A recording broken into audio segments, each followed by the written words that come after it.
안녕하세요. 코딩을 알려주는 라디오 코알라. 저는 IM4U 영재교육센터장 금정순입니다. 오늘은 소프트 중점 대학에 있는 소프트 특기자 전형에 대해서 얘기하고자 합니다. 이 소프트 특기자 전형을 시작한 지는 제가 올해로 한 17년 정도 되었더라고요. 진학지도 한 학교는 전체 조사를 해보니 47개 대학이었고 228명이었어요. 가장 많이 간 대학은 카이스트, 연대, 고대, 충실대, 아주대, 국민대, 한양대 이렇게 가장 많이 가 있었습니다. 전 진학지도를 하면서 매년 마지막이라고 생각하고 합니다. 정말 힘들거든요. 한 해도 똑같지 않은 전형을 매년 분석을 해서 앞에 했던 자료들을 다 폐기 처분하고 또 새롭게 분석을 해서 진학 지도를 해야만 됩니다. 대학은 한 해도 똑같지 않거든요.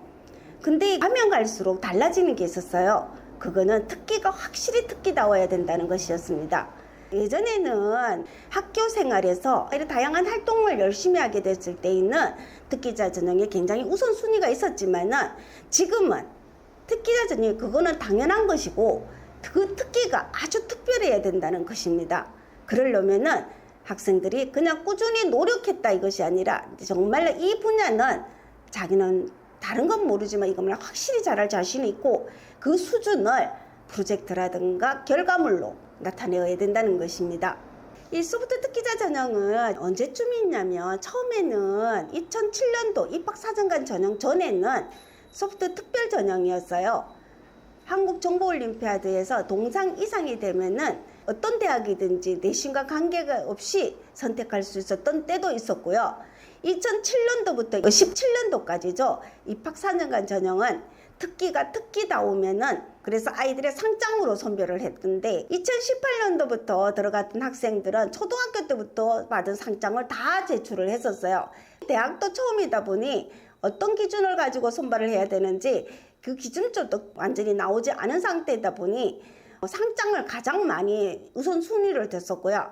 2018년도에 그렇게 들어가던 아이들은 2022년까지는 소프트 특기자 전형에 별도로 나오다 보니까 1차가 자소서로 들어가지 않습니까? 2단계에 가서 학생부하고 포트폴리오로 신청 면접을 해서 자기의 능력치 보다가 자기의 학생부 보다가 한 서너 단계는 점프를 했던 것 같습니다. 2023년도부터 작년에 아이들은 학생부 종합전형 안으로 들어가지 않습니까? 그리고 자소서도 없어졌어요. 그러다 보니까 1단계가 3배수에서 5배수까지 늘어났고요. 그래서 학생들이 자기가 학생부의 역량을 발휘를 해줘야만이 제가 뒤에서 받침을 할 수 있는 그런 단계였습니다. 그러다 보니 학생부 관리를 전체적으로 돕기 위해서 설명회도 하였고 개인으로 상담도 하였고 굉장히 많이 여러 부분에서 나름 노력을 했습니다. 그리고요, 작년에 들어간 아이들이 대체적으로 다 서울로 올라갔어요. 올라가지 않은 한두 명 아이들은 그 아이들하고 별 차이는 없었습니다. 이 소프트 특기자 전형에 들어가면 수시가 들어가면 6개 대학을 선정을 하잖아요. 그러면 이 6개 대학에서 자기 학생부를 분석을 분명히 해야 됩니다. 상중하로 해야 되는데 자기 학생부가 전공 적성이 높은 건지 아니면 학업 역량과 전공 적성이 두 개 다 높은 건지 협력체가 높은 건지 발전 가능성이 높은 건지 이것이 분석을 한 뒤에 대학을 선정하도록 하였습니다. 제가 51개 대학 중에서 우리 아이들이 유리한 대학을 고3 간담회 때 제가 제출해주면은 학부모님들하고 아이들은 대학을 그때부터 분석을 해서 자기에 맞는 대학을 찾게 됐습니다. 작년의 특징을 보면은 전공 적성이 가장 높게 평가를 했던 대학이 있습니다. 그 대학이 한양대, 숭실대, 광운대, 가천대였는 것 같습니다. 그리고 두 번째는 학업 역량과 전공 적성을 두 개 다 높이 평가하는 대학은 성균관대, 중앙대, 경희대, 경북대였습니다. 발전 가능성이 가장 높은 대학을 본 거는 국민대였어요. 숭실대, 순천향대도요. 인성을 가장 높이 평가한 대학이 있습니다. 그게 어디냐? 가천대가 40%를 봤으니까 굉장히 높이 평가를 했습니다. 이 서울에 올라간 아이들과 지방에 있는 아이 차이는 별로 많지는 않습니다. 한두 명이 부산에 있었는데요. 그 아이들의 차이점은 실력의 차이점이나 뭐 세특의 차이는 없었고, 굳이 차이점을 냈다면 1단계에서 못 넘어온 거니까 그 1단계 차이점은 성취도 차이였습니다. 이 성취도는 학교마다 조금 다르긴 했지만은 한양대에 가 있는 아이는 국민대도 붙고 한양대에 최초 합격자인데, 거기를 보면은 그 성취도가 내신 등급은 뭐 그렇게 높지는 않았지만은 성취도가 원래였습니다. B 어쩌다 한두 개이고 전부 다 E였습니다. 어떤 고등학교 아이는 거의 비슷한데 B, C, D, E였습니다. D도 그래도 몇 개 되지도 않았어요. 근데 아이 둘 다 성실하고 제가 봤을 때 큰 차이가 없는 것 같은데, 학교 차이인지 아니면은 뭐 학교 생활의 차이인지는 잘 모르겠습니다. 어찌됐든 그렇게 두 개의 차이가 났고요. 내신 평점을 굳이 따진다면 내신은 3.5학점이었습니다. 서울에 간 아이들의 평점이. 그럼 그보다 더 안 되는 애도 있었습니다. 평균이니까요. 이 고3이 되면은 진학 지도를 하게 되면 6개 대학을 먼저 준비를 하지 않습니까? 상중하로 하거든요. 상 2개, 중은 자기가 합격선을 보고하는 곳이고, 하는 가드라인을 치는 곳입니다. 6개 대학을 선정을 할 때에는 아이들의 굉장히 자신감이 뿜뿜입니다. 모든 대학을 다 갈 수 있는 것처럼 얘기를 하거든요.